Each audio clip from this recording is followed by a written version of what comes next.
Thank you for joining me for the weekly update from Crestview Middle School. If you have an incoming sixth grader for next school year, you know that we did a virtual transition night last evening. We had great participation, and it was nice to be able to start thinking about some sense of normalcy maybe for next year. And even though we weren't able to do that in person, we felt like we were able to, begin starting to think about maybe a light at the end of this tunnel. So if you're able to join us, it was great. If you have an incoming sixth grader and you were not, you should be able to see that information coming from Ms. Morris today. I know some of you are a little frustrated with the after-school parking situation. Our neighbors at the Mercy building had asked the Chesterfield Police to work with them to make sure that our parents weren't parking in their parking lot at dismissal time because there were so many kids over there and they were worried about somebody getting hit. I know it's caused a little frustration as we're trying to get a lot more cars off the lower lot in the afternoon. Myself and Officer Bud are evaluating that situation, and we're looking for some ways to be able to make that run more smoothly.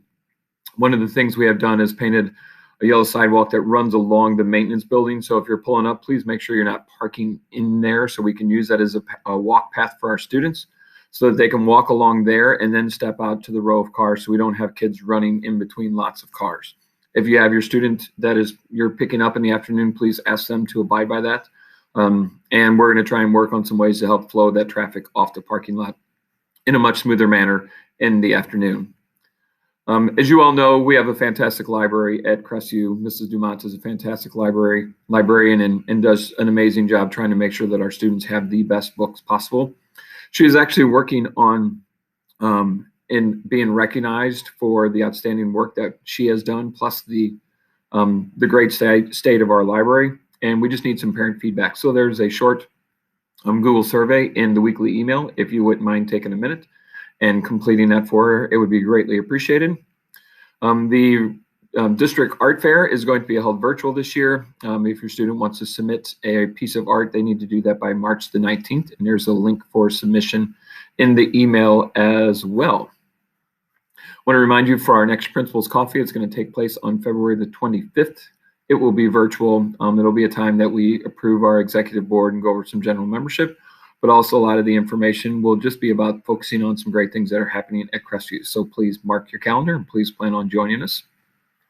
Another thing that is coming up is February the 11th. We have a dine out opportunity where part of the proceeds for that evening comes to our Crestview CPO.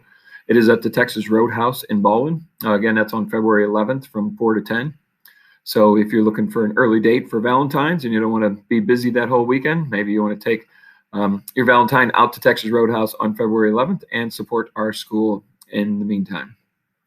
Also, just as a heads up, we opened up our Spiritwear online store again as we're trying to get our new sixth graders excited about coming to Crestview next year. So we opened up that online Spiritwear store for our students to be able to purchase some Crestview gear and be ready when they join us in the fall. The links for that are in the email. And please join me in congratulating the 12 Rose Award nominees coming from Crestview. All of those names will be publicized on Monday. So if you nominated somebody, we greatly appreciate you doing the work to recognize our staff. And you'll be able to see all of those names Monday when there's a release that's coming out. Reminder, tomorrow's a virtual day. Our students will be following the virtual day schedule. If they're having any troubles getting on the Zoom links, our school building is open and you can call us during the day. Have a great day, and thank you for watching our weekly update.